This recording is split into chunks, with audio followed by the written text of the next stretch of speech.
Hi, everybody. It's Sarah. We are here with another special guest. So important to tell the stories of the animals that need our help. So I want to bring in Lindsay and Duncan. Oh, Duncan, you're going to be a fan favorite. I can already tell. Hi, Lindsay. How are you? Good. How are you doing? Good. So I know you're the founder of a rescue organization, and that's who through Duncan is with, basically. So kind of tell us the story of Duncan. All right. Yeah. So we rescued Duncan about 2 years ago now. We actually went up to a high kill shelter up in San Bernardino. We saw him in his kennel, and he was this older, beat up looking pit bull. It was really sad. He had scars all over him, really skinny. His nails were growing into his paws. He was limping around. But most of all, he did have a bunch of masses all over his body. We thought, because of his condition, it was unlikely that he would get adopted. And we also thought it seemed like it was possible that just the number of tumors he had all over him, that he may have had cancer at that time. So we just wanted to rescue him because we thought, at the very least, we didn't want him to die alone in a shelter, even if he was going to be a hospice case. And we did think that at first, but we actually took him to our vet, and we were really happy to find out that most of the masses on there, or all of the masses on there, were all benign. They were mostly cystic. So we actually scheduled to have them removed. And after that, he started to thrive in our rescue. He started to play. He started to run. He gained weight. He even stopped limping eventually. So it was really great. We're really, really happy for him. It does seem, though, that, typically dogs seem to recover physically quicker than they do from the mental trauma of their past. So it did take a little while for Duncan to feel comfortable, I think. He was always really friendly with everyone. He got along with everyone, but you could kind of just tell that he wasn't used to affection or attention. He would just kind of be independent, and he sat and slept in his bed off to the side most of the time. And we would go up to give him hugs and scratches and pets and everything. And he always looked like he was confused, which was really, really heartbreaking that he just wasn't used to affection. Eventually, though, he did learn to appreciate it. And he especially still does love butt scratches. I think that kind of won him over. He'll just kind of roll over and stretch his legs out and do funny things whenever he's getting a butt scratch. So so he's definitely improved. He started to actually like getting attention. And about a year ago, we were sitting in the living room, and he just walked up to me, sat in my lap, and gave me a big kiss. And it was really, really sweet to see how far that he had come, that he actually felt like he deserved to be loved at that point. And it was really sad. Not too long after that, we started noticing a couple more growths on his body. And we weren't too concerned about it because he had a bunch before. So we just thought these were probably similar to the last ones. We weren't really worried about it, but we decided but they were growing in really weird spots. One was on his eyelid, and the other one was in his armpit. So we were, we thought that can't be comfortable or anything. So there's one there. So we scheduled an appointment with our regular vet, and we were just going to have him removed to make him more comfortable. But before that, we did some pre-op blood work. Didn't even think about that it was going to be an issue, but we got a call the next day that he had a crazy high number of lymphocytes. And we didn't even know what that meant. So we were talking to our vet, and she said that she thought that most likely meant that he had lymphoma. So instead of scheduling his appointment, we were scheduling an appointment with an oncologist. So that was not what we were expecting, and it was extremely devastating for us because we just had 2 other dogs in the rescue pass away from cancer the last year. So we didn't even have a chance to recover mentally or financially from their losses. And it was particularly sad that this was happening to Duncan because he just started to get comfortable with us, and he was just enjoying his life. And we thought, up until just recently, he didn't even, he had this whole life where he had been neglected and had no one that cared for him. And we just really wanted him to know that his life mattered to us and just mattered in general, and that he was loved and that we cared about him. So The oncologist, we did some tests and everything, found out that he had chronic B-cell lymphocytic leukemia. The good news, I mean, it's never good news to find that out, but the good news was that our oncologist said that that was typically a cancer that responded well to treatment, and a lot of dogs go into remission with treatment. So we decided to move forward with chemo. Unfortunately, because we had been wiped out financially with the last few dogs, we had to go with one of the lesser chemo options of, it was an oral chemo that we could do at home. The plus with that is that he was able to do it at home. We didn't have as many vet appointments that would disrupt his life. So, you know, he was able to just kind of be normal. Oh, there he is. And he did really well actually with the chemo, the oral chemo. His numbers actually dropped drastically, and our oncologist was really surprised and happy with the results so far. But during all of this, so he was doing well for a couple months, but during all of his treatments, those growths that were on his body, which is what we originally went to the vet for, were continuing to grow. The one that was on his eye actually started scraping his cornea, and like in the mornings, and especially after the end of the day, he would we'd have a buildup of discharge. So we could tell it was really uncomfortable. And the one in his armpit was continuing to grow, which looked uncomfortable as well. So we talked to our oncologist, and we asked, is he, you know, he was doing so well, his numbers were really good. We asked if he was a candidate for surgery at this point, just so that he could be a little bit more comfortable. Our oncologist said that, yeah, we could probably do that, and it shouldn't be too much of a problem for him, and he should do well. So we scheduled it, the surgery, but they didn't have any openings for a few weeks, so we had to wait. And during that time, like a couple weeks into it, the mass in his armpit particularly just got really inflamed and swollen, and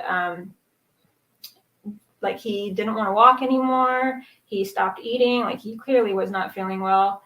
So I just said, you know, we can't wait. We went to take him to the emergency vet.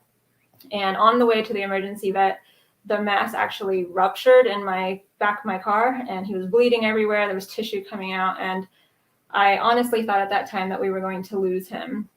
And I pulled up to the vet, and I mean, with the rescue, I'm oftentimes dealing with medical issues and at the vet often, but I had just kind of lost it, and I walked in there just completely crying because I just thought this was it. He couldn't even walk. They had to carry him back in a stretcher, and we just waited in the waiting room for like the worst news ever. But we were kind of surprised. They came out and they said, so what had happened was that the mass had gotten infected, and it just swelled up and ruptured. And it was actually probably a good thing in a way that it ruptured, because all the infection was leaving his body at least. And they ran blood work at the time. And here I was thinking he was about to die. And actually his blood work, other than the white blood cell count being elevated due to his infection, was actually the best it had been so far. In fact, his lymphocyte count was within normal range. So we, of course, moved forward with surgery at that time.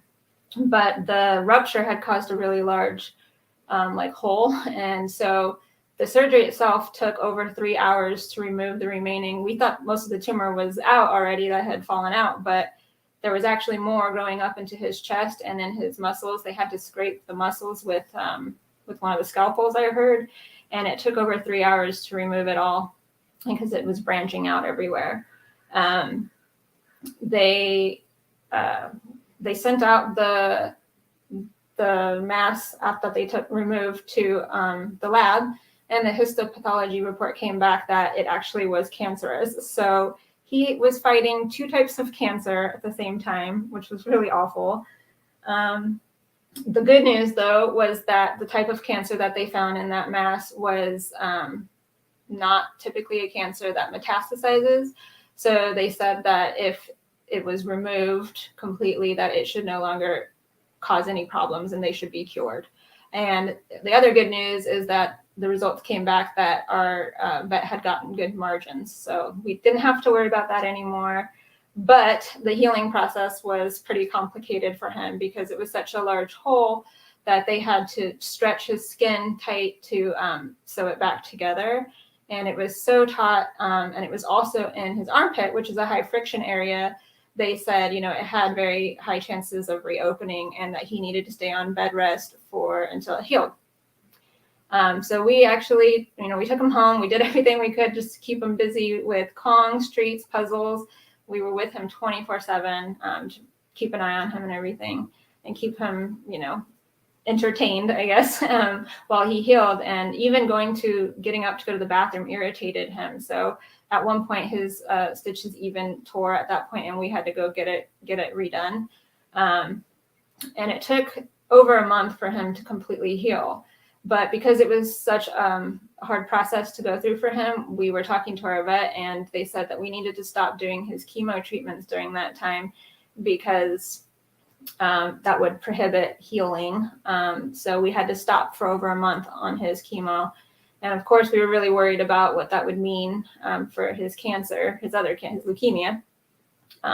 So as soon as the incision site healed up, we had him back at our vet and did blood work. And unfortunately, it did say that his lymphocyte count had started to creep up again. So we're kind of catching up to current now. And that's kind of where we're at, is that his numbers have gone up, but we did start him back on chemo this last month. And they checked, we did have one blood work check, and it was still going up, unfortunately. So we had to increase his chemo to the highest dose that it can go to. And so we're asking for help today because he's at his max dose of that chemo that he can be on. We have blood work coming up again soon. I'm not totally sure what it's going to be. But if it is, what's up, buddy? If it is still going up, then we need to put him on another type of chemo, which is, going to be pretty expensive. And we already were struggling to afford this oral chemo that he was on. So we're really asking for some help because we just want to give him the best care possible. He really, really deserves it after everything, that he's been through. Yeah, he does. And I think, something that you said really struck me, and it's the same with Rue. You get a dog out of what is an open admission shelter hell, really.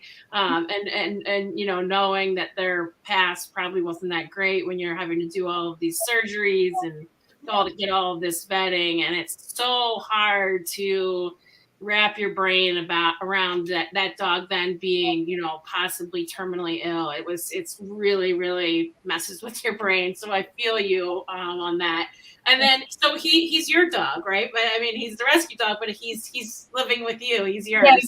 Yeah, he's living here, and I think he's a permanent resident because of his medical. Unfortunately, leukemia isn't curable, but they can go into remission, and they can live another couple years in remission. That's best case scenario, and obviously that's what we're hoping for. And I think that, like I said, he just recently, it took him a while to just be happy with his life, and I think he deserves to have more time to enjoy it, to be happy and actually comfortable with his life.